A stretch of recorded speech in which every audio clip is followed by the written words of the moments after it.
इस वीडियो में एलिसीड के चैप्टर 282 और 283 को एक्सप्लेन किया गया है। अगर इसके पहले के वीडियो नहीं देखे हो तो कमेंट बॉक्स में प्लेलिस्ट का लिंक है, जाकर देख सकते हो। चैप्टर शुरू होता है और जीवू अकेले काफी दुखी होकर खड़ा होता है। कर्टिन पूछता है, आखिर इसको हुआ क्या है? प्लूटन बोलता है, ये तो ऑब्वियस है कि जीवू वो इयान नाम के लड़के से डर गया है। मैं जीवू के एक्सेप्शनल स्किल्स को अच्छे से समझ गया हूं, पर वेरामोंट के ग्रैंडसन को डिफीट करना उसके लिए अभी इम्पॉसिबल जैसा है। अगर थोड़ा और टाइम होता तो बात अलग रहती। मैं जानता हूं कि जीवू काफी टैलेंटेड है क्योंकि वो 1 साल में ही काफी ज्यादा स्ट्रांग हो गया है, पर यान अलग है। उसने अपने ग्रैंडफादर को बचपन से अब्जॉर्ब किया है। जीवू और यान के बीच एक्सपीरियंस का काफी गैप है, पर उसके अलावा वो जितनी अवेकेंड एबिलिटीज पजेस करते हैं उसमें भी काफी डिफरेंस है। कर्टिन कहता है, हाँ, अगर सच बोलूं तो इस बार जीवू के लिए जीतना काफी मुश्किल है, क्योंकि इस बार उसका जो ओपोनेंट है वो अलग ही लेवल पर है। हम पास्ट का सीन देखते हैं जहां यान बोलता है, तू इतना सोच क्यों रहा है? मैं तुझे काफी अच्छी अपॉर्चुनिटी दे रहा हूं। अगर तू मेरे साथ फाइट करेगा तो तुझे ग्रो होने में हेल्प मिलेगी, क्योंकि मैं भी टॉप 10 का स्टूडेंट हूं, प्लस में जल्दी किसी से फाइट नहीं करता। मैं ये ऑफर दोबारा नहीं दूंगा। जीवू कहता है, माफ कर देना, पर मुझे सोचने के लिए थोड़ा वक्त चाहिए। यान बोलता है, अरे यार, मुझे लगा था कि तू तुरंत एक्सेप्ट कर लेगा। इतना बोलकर वो जीवू और अपना कार्ड दे देता है। फिर कहता है, जब तू डिसाइड कर ले तो मुझे कॉल कर देना। जूरियन पूछता है, मैम, क्या आपके पास थोड़ा वक्त है? जियोंग कहती है, हाँ, अभी थोड़ा वक्त है। यही सब याद करके जीवू दुखी हो रहा रहता है। तभी जियोंग पूछती है, क्या तुम ठीक हो? जीवू पूछता है, जियोंग, आप यहाँ क्या कर रहे हैं? आप तो जूरियन के साथ गए थे ना? जियोंग कहती है, मैं तो बस उन दोनों को बाहर तक छोड़ने गई थी। सीन शिफ्ट होता है और यान पूछता है, बड़े भाई, तुम उस लड़की के साथ डेट पे जाने वाले थे ना? क्या उसने तुम्हें रिजेक्ट कर दिया? हम एक सीन देखते हैं जहां जूरियन पूछता है, क्या हम एक कप टी पीने चल सकते हैं? जियोंग कहती है, मुझे माफ कर देना, मेरे पास काफी काम है। यान सोचता है, इसकी शकल देखकर ही समझ आ रहा है कि जियोंग ने इसको रिजेक्ट कर दिया है। सीन शिफ्ट होता है और जियोंग बोलती है, तुम्हारा ऐसा चेहरा देखकर ऐसा लग रहा है कि तुम काफी कुछ सोच रहे हो। जीवू कहता है, हाँ, मेरे दिमाग में अभी काफी कुछ चल रहा है। जियोंग पूछती है, अभी तुम्हारा दिल क्या कह रहा है? जब दिमाग में काफी कुछ चले तो अपने दिल की सुननी चाहिए। तुम फाइट करना चाहते हो या नहीं? जीवू कहता है, सच बोलूं तो मैं फाइट करना चाहता हूं। मैं चेक करना चाहता हूं कि मेरे पास कितनी पावर है। पर केडन फिलहाल में ही टॉप 10 बने हैं। अगर मैं मैच हार गया तो उनकी रेपुटेशन डाउन हो जाएगी। इसी वजह से सोच रहा कि मैं ये मैच ना करूं। ऊपर से अगर मैंने रिजेक्ट किया तो सब लोग बोलेंगे कि मैं केडन का स्टूडेंट होकर भी फाइट के ऑफर को रिजेक्ट कर रहा हूं। इससे भी केडन का नाम खराब होगा। समझ नहीं आ रही कि मैं क्या करूं। जियोंग बोलती है, जीवू, अकेले ऐसे सोचने से अच्छा केडन से पूछो, क्योंकि केडन तुम्हारे टीचर है। तुम उसे सब कुछ पूछ सकते हो। जीवू कहता है, थोड़ी देर रुकना, मैं अभी वापस आता हूं। केडन, मैं ही टॉप 10 के स्टूडेंट से फाइट करना चाहता हूं। सच बोलूं तो मुझे ऐसा लग रहा है कि मैं हार जाऊंगा, पर मैं फिर भी फाइट करना चाहता हूं। क्या ये ठीक रहेगा? केडन बोलता है, ये तो ऑब्वियस है। अगर तुझे फाइट करने का मन है तो कर ले। जीवू कहता है, पर अगर मैं हार गया तो सब बोलेंगे कि केडन का स्टूडेंट दूसरे टॉप 10 के स्टूडेंट से हार गया। केडन बोलता है, तो क्या हुआ, तू दोबारा ट्राई कर सकता है। मैंने खुद भी अपने से काफी स्ट्रांग लोगों से फाइट की है, और मैं हमेशा ये सोचकर फाइट करता था कि हार गया तो भी कोई फर्क नहीं पड़ेगा, क्योंकि मैं हारूं या जीतूं उससे मतलब नहीं है, क्योंकि एट दी एंड मैं स्ट्रांग होता जाऊंगा। ये सुनकर जीवू भी खुश हो जाता है। प्लूटोन सोचता है, इन दोनों के बीच का ट्रस्ट आखिर है क्या? उन दोनों को देखकर ऐसा लग रहा है कि वो ये सब एंजॉय कर रहे हैं। सीन शिफ्ट होता है और जीवू बोलता है, मैंने डिसाइड कर लिया कि मैं फाइट करूंगा। वैसे एक सेकंड, आप यहां पर आए क्यों थे? जियोंग कहती है, वो बस थोड़ी देर से मेरे दिमाग में कुछ चल रहा था। वैसे अब टाइम हो गया, मुझे वापस चले जाना चाहिए। जीवू पूछता है, क्या मैं आपको वहां तक एस्कॉर्ट कर दूं? जियोंग कहती है, हाँ चलो। इतना बोलकर वो खुशी खुशी जा रहे होते हैं।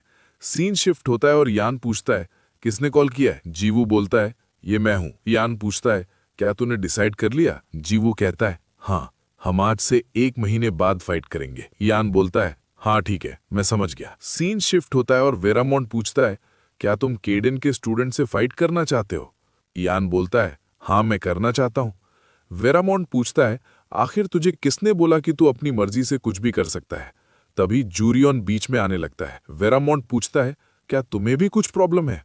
अगर तुम्हें मालूम था कि ये ऐसा कुछ करने वाला है तो तुम्हें इसको रोकना चाहिए था। जूरियन बोलता है, प्लीज मुझे माफ कर देना। यान पूछता है, तो ग्रैंडपा, मैं किस से फाइट करूं? आप भी जानते हो कि मेरे एज के लोग मेरे लेवल के नहीं हैं। अपने से वीक अवेकनर से फाइट करके मैं ग्रो नहीं कर पाऊंगा। प्लस बाकी सब बोलेंगे कि टॉप 10 का स्टूडेंट बस अपने से कमजोर लोगों से फाइट करता है। प्लस मैं दूसरे टॉप 10 के स्टूडेंट और ब्लड रिलेटिव्स रैंकर्स के साथ भी फाइट नहीं कर सकता, क्योंकि अगर मैं हार गया तो फैमिली का नाम खराब हो जाएगा। इसीलिए ग्रैंडपा, आप ही मुझे बताओ कि मैं किससे फाइट करूं। वेरामोंटे बोलता है, तुम भी अपने आप को जूरियन की तरह प्रूव करो, उसके बाद मैं तुम्हारा डेब्यू मैच एक प्रॉपर अवेकनर के साथ करवा दूंगा। इयान कहता है, इसका मतलब मैं सही था कि तब तक मैं किसी से फाइट नहीं कर सकता। वेरामोंटे बोलता है, तुम जिस पोजीशन पे हो ये उसी पोजीशन की रिस्पॉन्सिबिलिटी का पार्ट है। इतने सालों में कई सारे लोग हमारी फैमिली और क्लैन को फॉलो करने के लिए आए हैं। अगर तुम हार जाओगे, जो कि एक टॉप 10 का ग्रैंडसन है, तो हमारे पैट्रिक फैमिली की अथॉरिटी पर सवाल किए जाएंगे।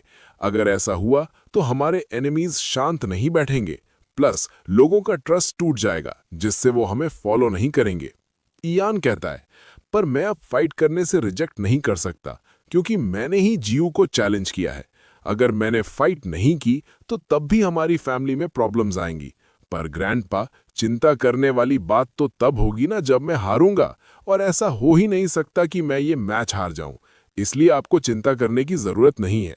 सीन शिफ्ट होता है और केडन बोलता है, लास्ट टाइम जब तूने जूरियन से फाइट की थी, ये उससे अलग रहेगा, क्योंकि जूरियन ने अपना गार्ड डाउन रखा था, प्लस उसने सीरियसली फाइट भी नहीं की थी।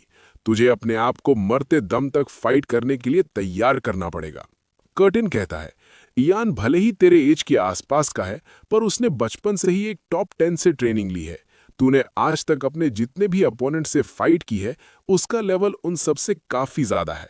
केडन बोलता है, हाँ, कर्टिन सही कह रहा, तुझे मुझसे सीखते हुए बस 1 ही साल हुआ है, पर इयान बचपन से ही सीखता आ रहा। प्लस मैं भी बाकी के टॉप 10 से अलग हूं, इसी वजह से मेरे सिखाने का तरीका उन सबसे अलग है। दूसरा कोई स्किल ढूंढने से अच्छा तो तू अभी उन्हीं स्किल्स पे ट्रस्ट कर जो कि तेरे पास पहले से ही हैं। उनको प्रैक्टिस करके उनकी लिमिट्स तक ले जा।